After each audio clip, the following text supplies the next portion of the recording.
You can do your homework on a company, you can do your homework on a person. But after that, you still have to connect. You still have to connect for something long term in order to be able to build yourself a network, to leverage your network to connect to the next space, right? And that's something that I would say has built my career. Well, we're very excited for the podcast today. We have Kelly Persellin on with us. Welcome, Kelly. Thank you very much.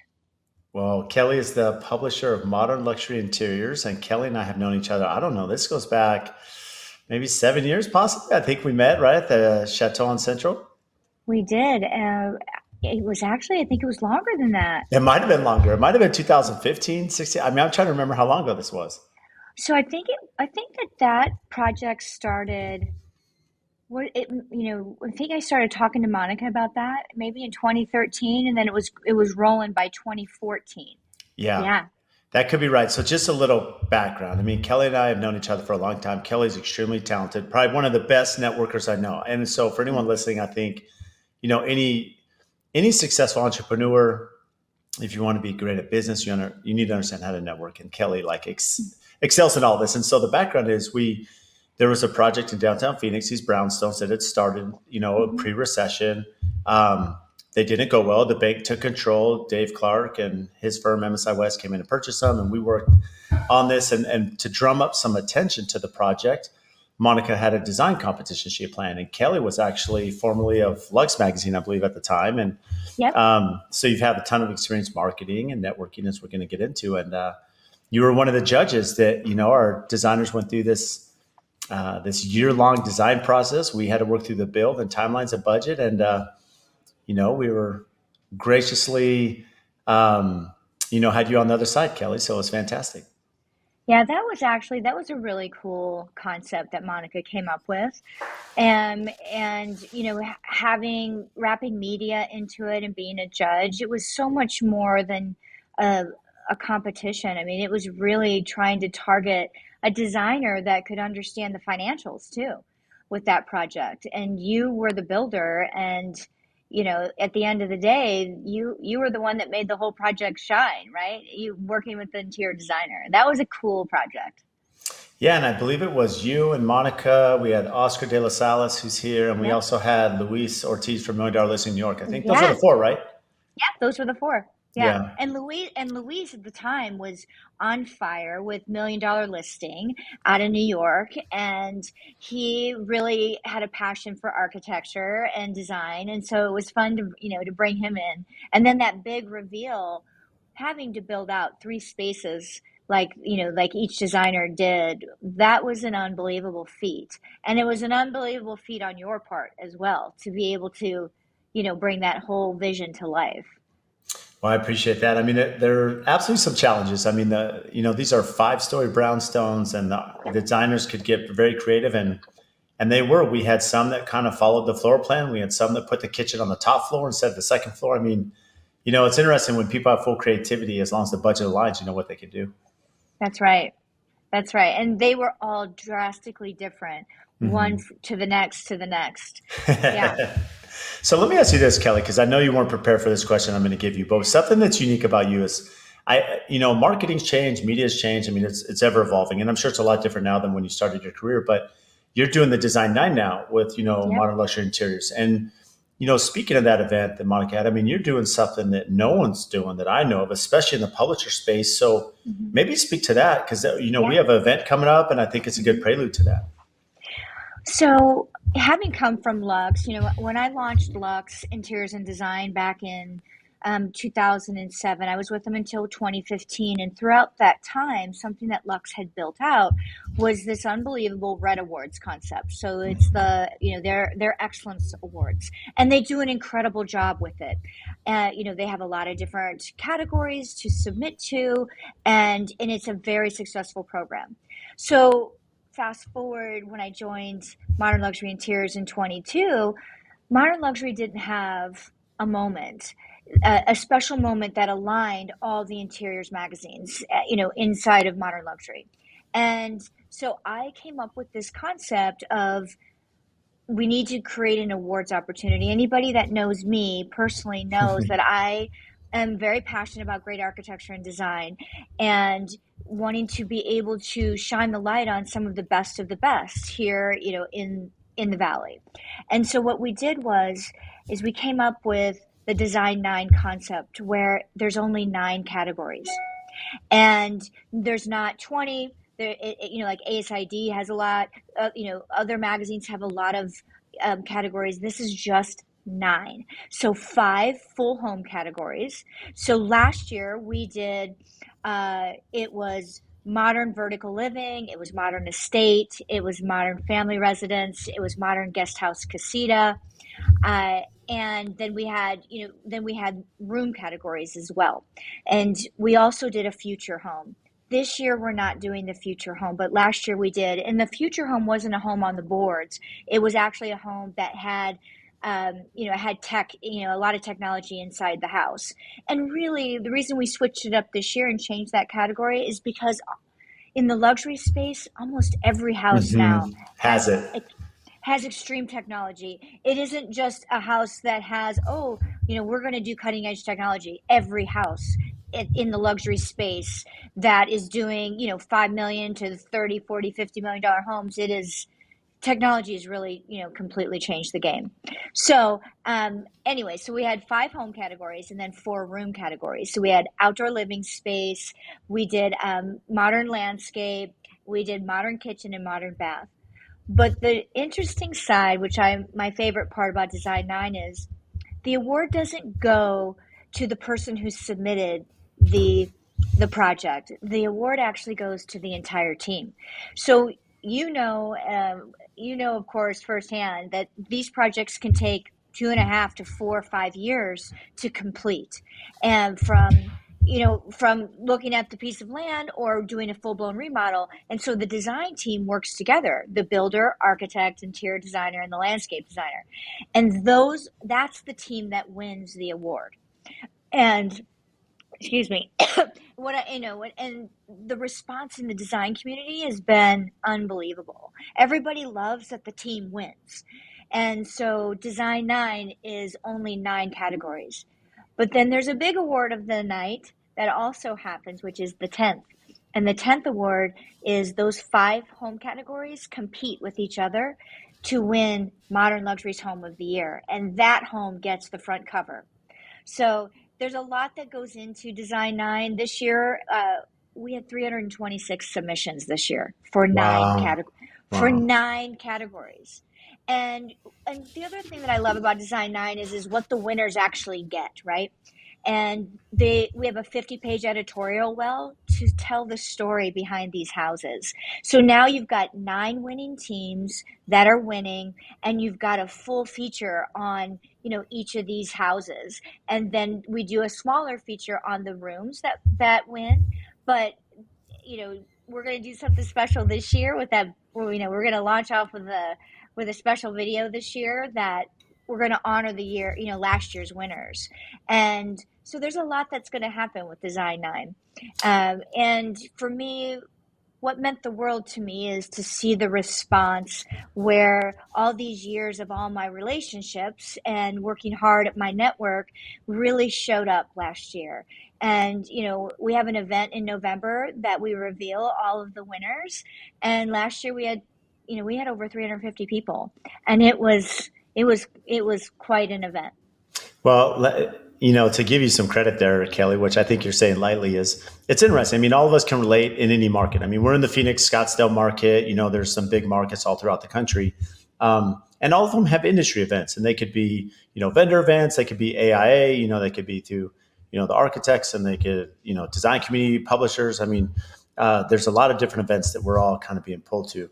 And in fairness to you, this event is like, look, to say it lightly, it's like the who's who of the industry, right? From design, Yes. from architecture, from construction to landscape designs you mentioned, plus suppliers and vendors and trade partners. I mean, really everyone that we all know who our competition is and who we're looking at. And you go, and Kelly had all of them there. I mean, everyone's Yeah. there. And this was the first year inaugural, Mm-hmm. which is always tough, when you're kicking off an event, to get that many people to buy in and say, Kelly, we're in to support you. Well, and that's why I say it meant the world to me. It was very humbling to see everybody that came to this event. It was truly a who's who. And what I mean by who's who is there are up and coming designers that are amazing and are incredibly gifted, for example. And there are players that have been in the business for a long time that are unbelievable talent here in Phoenix. And that goes for every category, right? For a builder, for an architect, everyone. And to see the people that came out to support the event, and to see how many people submitted in the first year, and the lineup of winners was unbelievable. But that room was really filled with the who's who. Whether they submitted or not, they came to this event. Yeah, it was exciting. So let me ask you this, because I think any business to be successful, they have to learn how to pivot. They have to think outside the box. You have to make adjustments. And, you know, in the market you're in, I mean, again, you're looking at the big picture and how can we bring value to the community? How can we bring value to, modern luxury interiors? Um, you had experience, of course, with the Red Awards with Lux, and what inspired you to take it to this level? Because from the video content to the vendors that participate, I mean, these are not easy functions to pull off. There's a tremendous amount of work for sponsors and vendors, and even as you think about like the food and caterers, I mean, this is not an easy production. No. So for me, with the Design Night event, we started off with a vision, and the vision was, what do we want to bring, to the market that hasn't been done before? Because out of respect for Lux, out of respect for other magazines that are in town, I have a deep level of respect for them, right? And did not want to do something that was going to be similar, if you will, to something that already exists and is successful on its own. And so what Modern Luxury does so well is we are able to execute events at a very high level. And so when it came to this particular event, we wanted it to be different. It wasn't going to be just a networking type of event. It is a full-fledged awards ceremony that happens at the end of the night. But for the first 2.5 hours of the night, we had incredible sponsors. It was very experiential. We had it in a jet hangar last year. So there was the jet. We had a cigar bar. What I try to do, and what we do with these types of events at Modern Luxury, is we try to make the event feel experiential, but not a trade show. But really, how do we get the sponsors' names, in a spotlight? So we had influencers that were there because Modern Luxury they own an influencer company called Locally. So we had influencers that were there at the event, shining the light on all of our sponsors and the winners. So there was, we had that social media play there. We had our own, social media team that was feeding the machine, if you will, before, during, and after the event. We had photographers. We had a videographer. This event, what everyone's takeaway on this event was, and which is what my original vision was, is I wanted people, when they were there, to look around and see people that are not at every event, and that the crowd was elevated. It was the best of the best. And when the best of the best is surrounded by themselves, that's where great things, really happen from a networking perspective. That doesn't mean that if you're not right now at the top of your game that you won't be, but that room was very aspirational. But everybody also talked about it felt like a New York event. So it was not the norm. We had incredible food. We had incredible cocktails and mocktails. Every piece of that event was planned out and it felt like a high level executed event. Yeah, it was amazing. Well, let me ask you this, because I mean, again, this is the first one. This doesn't happen, without years, right? I mean, a lot of people could look at this and be like, overnight success, for Kelly. But the reality is, I mean, this is years in the making to lead to this point in your career. Yeah. Maybe speak to, any advice you would have, like how have you built and cultivated some of these incredible relationships with so many in the architecture and design community, and how you've kept those over time where they believe in you and what you're putting together to, on your first try to, to come through for you. Well, I think that my personal approach in business, and it always has been, and I've been in publishing for a long time, is to build really authentic relationships. And authentic relationships are not built because I'm selling a product. They're built because I understand the business. I came into the design world with Lux and I did not know anything. Not one thing did I know about interior design, architecture, building, nothing. But I am a student. I am so curious. I ask a lot of questions because I want to understand what it's like as a builder. Tell me about the business. Who do you like to work with? Who are you connected to? And that is how I started to build out my own personal network. I'll never forget Mark Candelaria. I sat in front of him when I was with Lux, and I was just enamored. And he was incredibly successful, still is, obviously. He believed in what we were talking about, so much so that he opened up his Rolodex to me. And I said, who do you think I should be talking to? And I would ask that question to everybody that I was seeing in the first year of the launch at Lux. And people would share that with me because it was coming from an authentic place. And so with each person that I met with, I would take lots of notes. I would understand what projects that they had going on and who they were working with on those projects, so I could familiarize myself with the cadence of what happens on big projects, whether it's a new construction home, whether it was a remodel. And then I took that same philosophy into the showrooms. So with the showrooms, I got to understand what products that they carried, all the different lines that are out there. It was more than just, working with a magazine. I was really, and it was a personal thing for me. It's not like you have to be successful and this is what you do, but that's what helped me be successful, is that I got to work one-on-one with everyone in my network.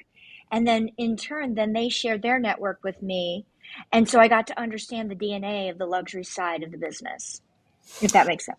It does. It's interesting too because I mean there's always an aspect of like what value do you bring right to someone, and that really creates that relationship to be a little bit more secure, long lasting, if you will.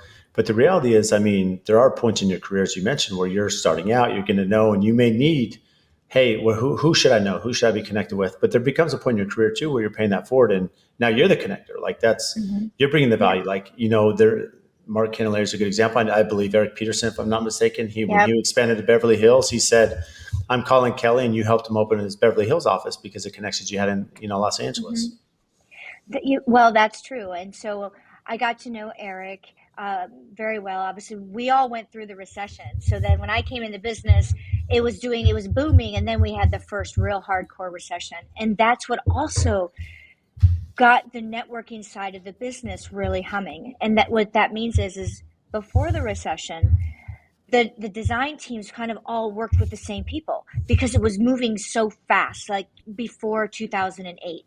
Everybody was the same teams were working together, working together, working together. Well, when the recession hit, I was in Arizona, and then I started overseeing Southern California through the recession with those magazines. And so I used the same approach that I did in Phoenix, where I got to know all the major players, the builders, the architects, the interior designers in LA, in Orange County, in San Diego, because again, everybody's business was shuttering at the time. And so I started connecting people and would host small events, bringing in key players. But I was always very well aware of who to connect who with.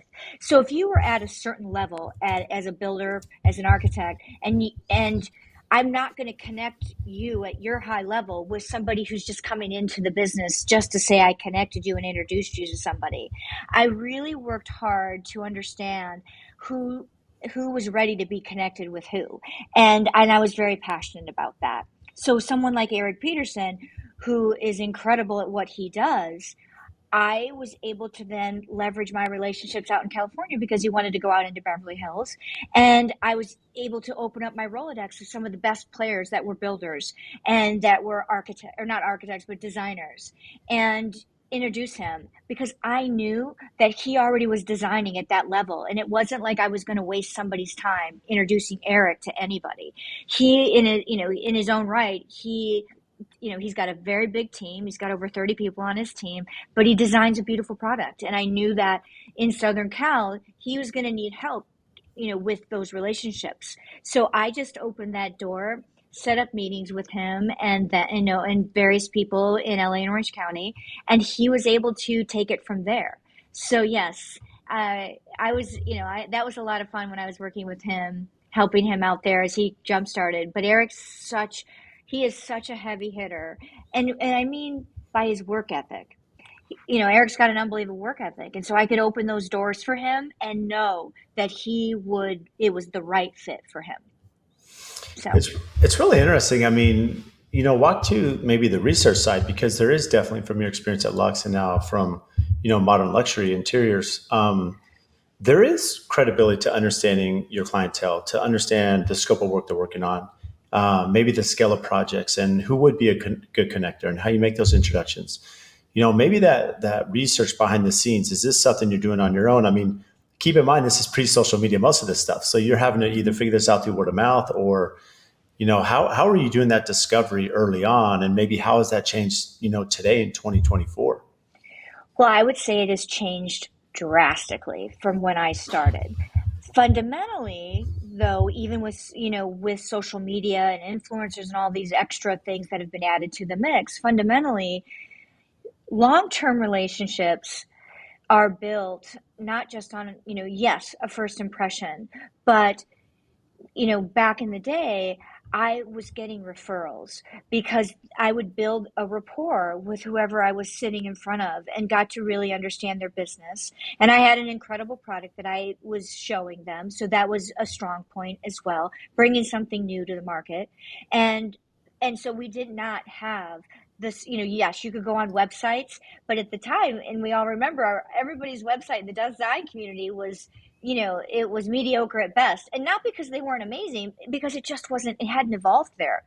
But what I saw in terms of the evolution from social media, from websites, from LinkedIn, all the different pieces of the puzzle, it's drastically changed now, right? Versus what it used to be. But you can do your homework, right? You can do your homework on a company, you can do your homework on a person, but after that, you still have to connect. You still have to connect for something long term in order to be able to build yourself a network that your network you leverage your network to connect to the next space, right? And that's something that I've done that I would say has built my career. I've built such a strong base of a network that when I need something, if I need to be connected to somebody or I want to connect someone else, I can pick up the phone and I can call people in my network that will open up opportunities in their network to me and whoever I'm trying to connect for whatever reason. Does that make sense? Oh, completely. I mean, that really goes into it, as far as you're looking at what they need. But I mean, if you need a connection, you know who to tap into, because you've done your history. You've been at these events. You've Mm-hmm. spent the time after hours, which, most people aren't willing to do.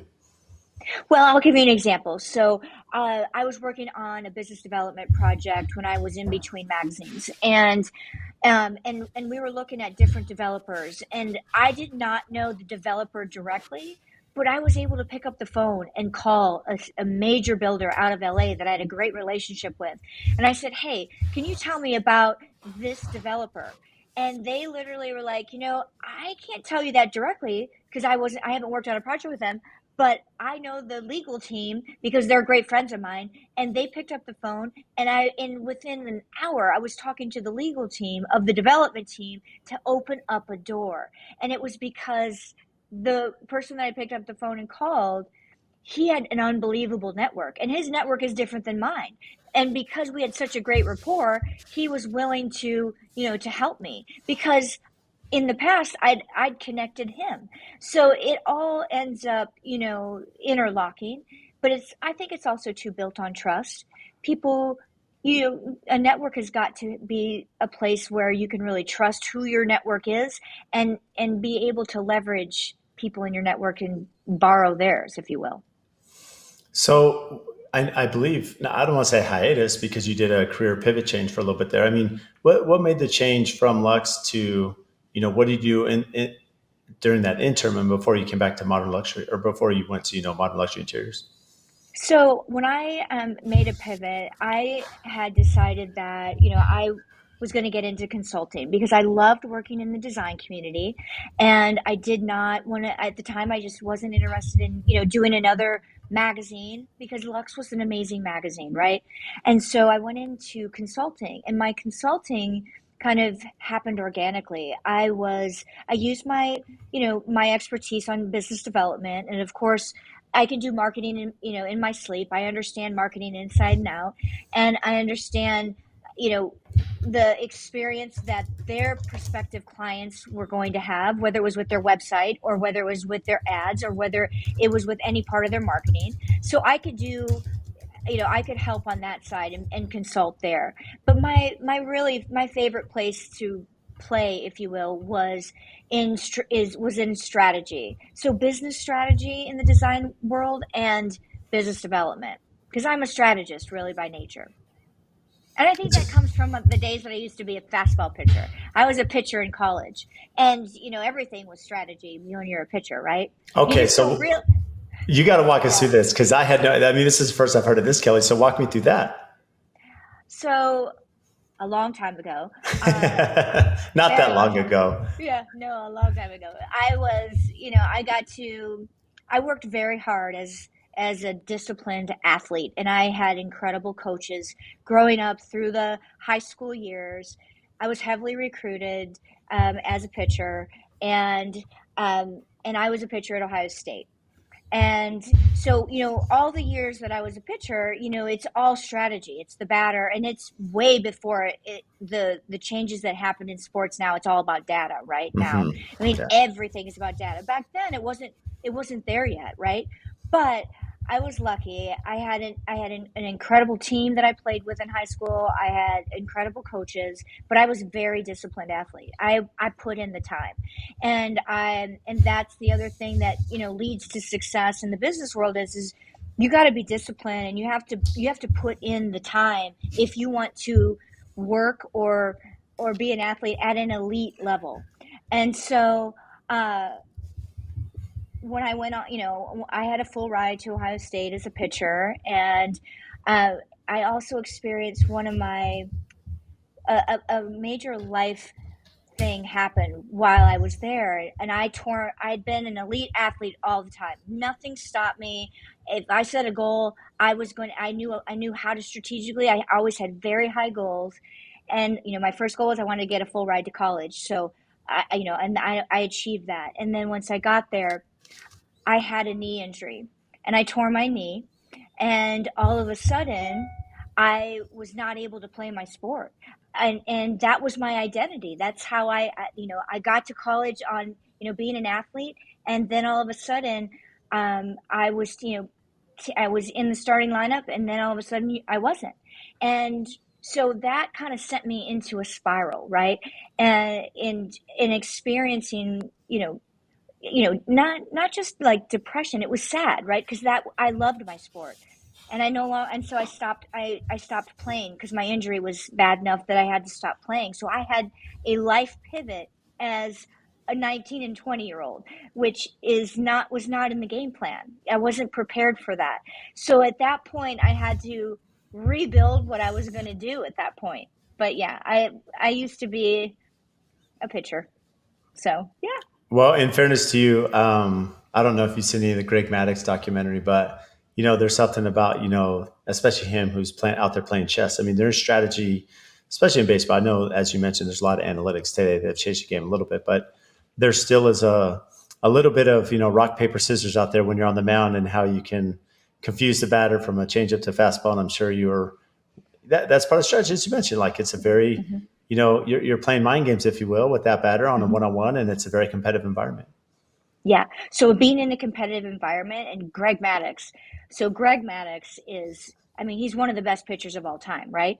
But Greg Maddox also called his own game. He did. And so He did.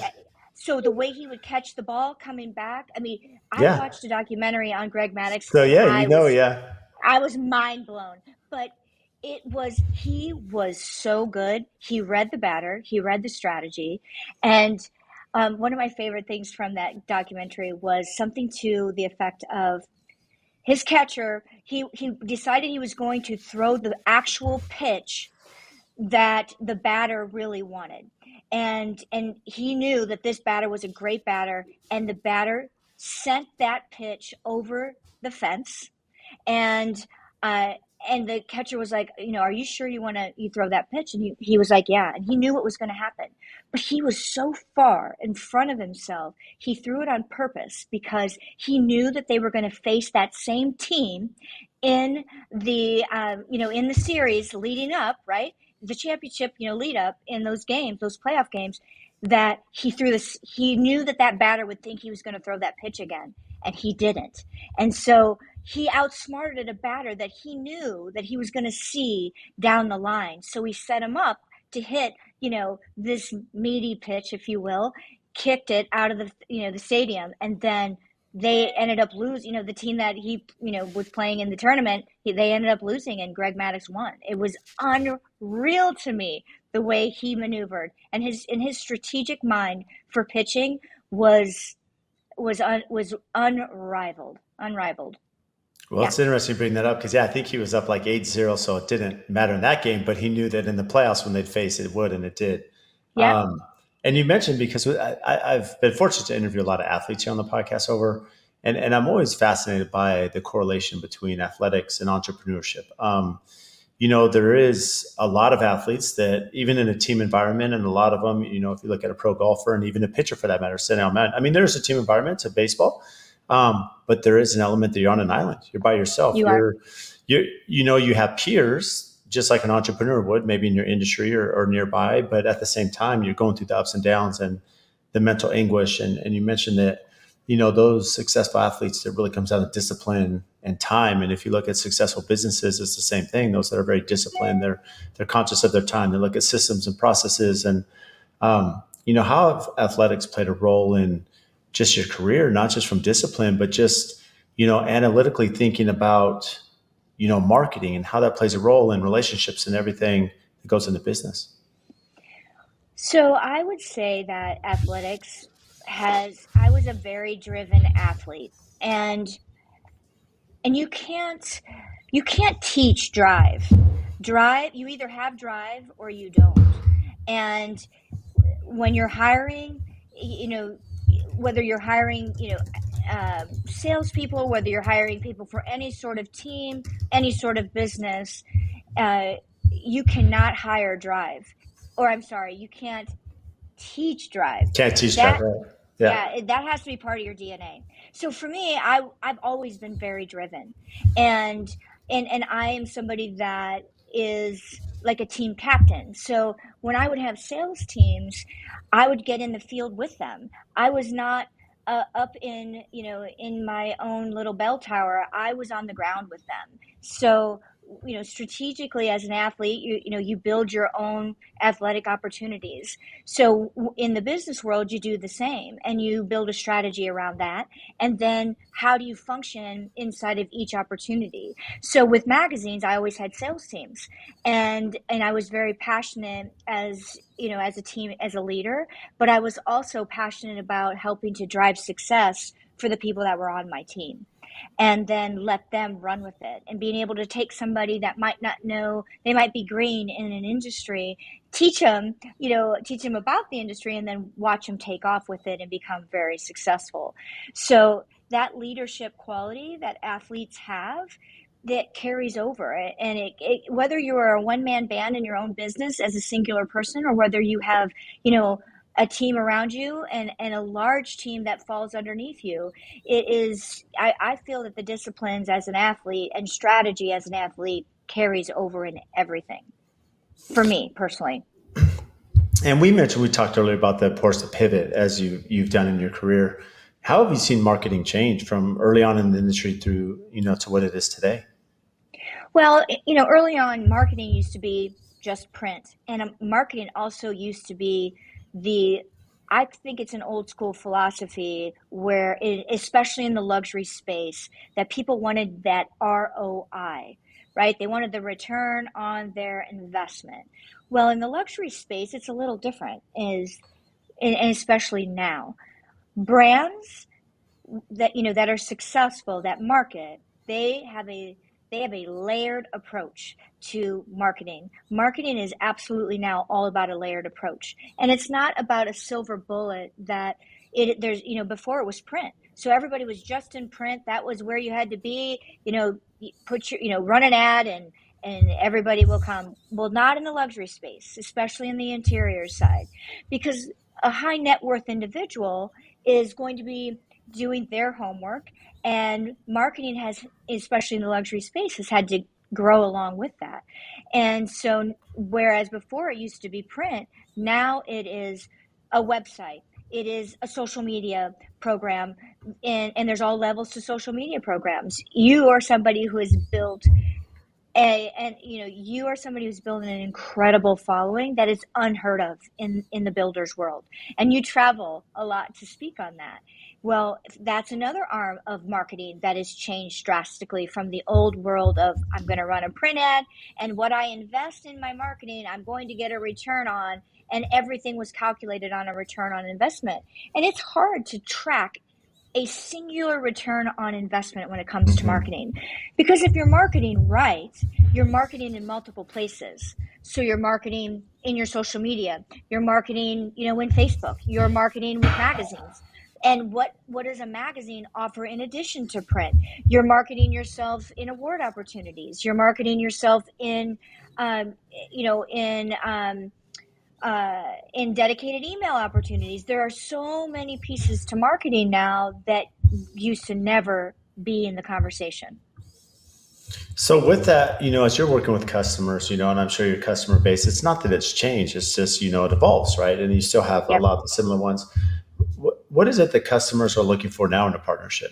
I think that they're looking for multiple layers. So, like in the magazine world, they want to be able to have an opportunity to be editorialized. They want to have an opportunity to meet people that they may not know, or they may know and not know well enough to sit down with them and create, a partnership, whether it's a builder introducing it to a designer to an architect, and so on. So they want that opportunity to meet people. And they also need an opportunity to do things outside of just print. So every magazine has to, at this point in marketing, has to have more things to offer, instead of just one lane, which is print advertising. Yeah, that's interesting. And so, I mean, how difficult has that been from a publishing standpoint to look at different avenues to bring value where it's not just print advertising and you have to start looking at a bigger spectrum? Well, you have to. I'm lucky because the company that I work with, Modern Luxury, they are always looking at what's next. So they bought a company that works with influencers. And so this company is called Glocally, and Glocally is almost like the agency to get to the good influencers. And so they saw that opportunity changing in the influencer world, and not a lot of people know how to navigate an influencer if they want to bring an influencer in to their new showroom. So we have that is an opportunity that we have. And then we also have a custom content division. That's another arm that we're able to offer, is helping to support somebody that might not be able to create their own content. We have a production team that can do that for you. So again, it's being able to fill in and understand how to navigate marketing in so many different ways, and not, and in a digital world, because everything is got some sort of digital spin to it. I love that because the reality is that when you're working with any publication, if you're doing print media, there are specific parameters as you're building that ad, right? The image, the text, location, and how that fits in the print. And to have the back end side, I can tell you that I have advertised with you just being open. But having your support team where a lot of like, hey, I could send a photography and they put this amazing ad together. I mean, that's highly beneficial. I mean, you speak about value. That's bringing value to me where it's not just a time saver, but it looks very professional and it saves a lot of headache that otherwise may be something that would prevent me from advertising because of just, I don't want to say the hassle, but the time necessary to put together a creative ad. Well, and in the luxury space, there's no perfect answer, because you're trying to attract opportunities with high net worth individuals that can afford to use a builder architect and an interior designer. So your marketing is completely different in terms of strategy versus, if a company was trying to, like Nike is like going to the masses, but the luxury space isn't to the masses. Hmm. So you've got to be very targeted, in everything that you do, and being able to, like I said, with Modern Luxury, we have so many ways to support every client of ours that they don't have to design their own ad. They don't have to come up with the creative for a dedicated email. They don't have to come up with something, in terms of any of our digital offerings, because we help them design it, and they don't have that headache of, oh my gosh, I don't even know where to start. It's amazing. So what keeps you up at night now? Wow. You know what keeps me up at night now is probably what's always kept me up is passion, right? Is passion for, in terms of, work and what, being able to create something new, being able to get everything done that I've got to get done in a day. I mean, that keeps me up at night, because it's not that I've got, some sort of quota hanging over my head. It's more about I've got to see a lot of people. I've got a lot of ideas to execute, and I just need more time in the day. And sometimes that keeps me up at night. I think I can relate. I think we all need more time in the day. I mean, I have teenagers. That goes without saying. So that keeps me up at night too. If waiting for them to pull in the driveway. When we were kids, you're like, oh, we always ended up in the driveway, right? Well, then all of a sudden you're a parent, and it's like, oh my God, I sleep with one eye open, just waiting to hear the door open. So it's like, okay, making sure that everybody's home safe and sound. That's another one. Yeah, That, and it's yeah. and the parenting example is really funny because you think, hey, once they turn 18, out of sight, out of mind, and it doesn't change because I have two that aren't 18, and it's still, the stress doesn't stop. The stress just evolves. Yeah, I feel like that stress gets more intense because they're starting their life. And, it's one thing when they're little, right? Everybody says, oh, the terrible twos. Oh, and then there's the teenage years, which are, nobody can prepare you for that. And then but your worry, it becomes this worry for them. Yeah. so It doesn't go away. it doesn't go away, and you're such a great mom, Kelly. I've seen that firsthand. From, as you think about, setbacks, you mentioned the setback you had, especially in college, pitching at Ohio State. How did that prepare you, and maybe what setbacks have you had in your career? So, if a setback in your career, well, there was, the setback of the recession. Hmm. There I was, with Lux, and it was the most successful launch, the biggest magazine launched in Sandow's history. And, we spent a year on the ground building this magazine. We launched it out in the third quarter of 2008. And all of a sudden, you're watching the market implode into a degree that nobody had ever seen, right? Because the banks were going down. And so you had all these houses that were, everybody in the luxury space slammed the brakes on. And it wasn't because they lost all their money, it was because of fear. It was so much fear, right? And it held for a long time. It wasn't just like a quick little, situation. It was, that was a setback. That what's going to happen? We've got this magazine and it came out and it was so big, but now what are we going to do?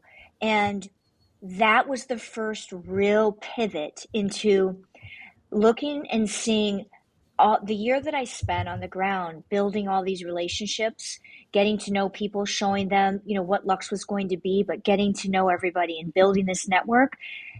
I had to come up with something that was going to help. How could I use Lux as a place to what was lacking in the market? And that was to start connecting people. And so during a time where the business was at a screaming halt, nobody knew what to do, I, started, using that gift of being able to connect people. And that really helped during that time bring people together.